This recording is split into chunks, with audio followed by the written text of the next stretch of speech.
15,000 చెప్తే ఎంత వస్తుంది? అంతే వస్తుంది, అంతే తేడా ఉంటుంది. ₹1,00,000 చెప్తే మీకు తెలిసిన వాళ్ళకి ఎవరైనా పెద్ద పెద్దలు ఉంటారు, మీ మాదిరి కడుగునే వాళ్ళు, అలాంటి వాళ్ళు 1,00,000 చెప్పండి. చిన్న చిన్న వాళ్ళకు ఉంటారు కదా, అలాంటి వాళ్ళు 15,000 కానీ 20,000 కానీ 30,000 చెప్పండి, ఇబ్బంది ఏమి కాదు. అది మీ ఇష్టం. నేను కూడా నేనే వచ్చి చెప్తాను, మీరు కూడా చెప్పాల్సిన అవసరం లేదు. మీరు ఏం చెప్పాల్సిన అవసరం, ఒక కస్టమర్ని ఇంత మేడం వచ్చి పిలిపించి మిమ్మల్ని ఎట్లయితే 10 నిమిషాలు కూర్చోబెట్టి మాట్లాడించిందో, మీరు అంతే ఒక కస్టమర్ని పిలిపించి 10 నిమిషాలు మాట్లాడిస్తాను. నేను వచ్చి ఎక్స్ప్లెయిన్ చేస్తాను వాళ్ళని. ఇంత కట్టుకుంటే ఇంత వస్తుంది, ఏదైనా జరిగితే ఎంత వస్తుంది, ఏం జరగకపోతే ఎంత వస్తుంది అనేది వాళ్ళకి చెప్తాం. వాళ్ళకి నచ్చింది కట్టుకుంటారు, నచ్చలే కట్టుకోవాలి. మీకు వచ్చిన నష్టం ఏం లేదు, నాకు వచ్చిన నష్టం. ఎందుకంటే మీరు ఏం పెట్టుబడి పెట్టలేదు, ఇప్పుడు పెట్టుబడి ఏం పెట్టలే కదా.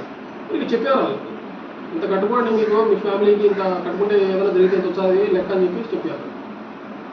వాళ్ళు కట్టుకోలే, మీకు వచ్చిన నష్టం ఏంది, నాకు వచ్చిన నష్టం ఏంటి? నా పని ఏంది, నేను ఎంప్లాయీని కాబట్టి నేను 10 మందితో మాట్లాడాలి.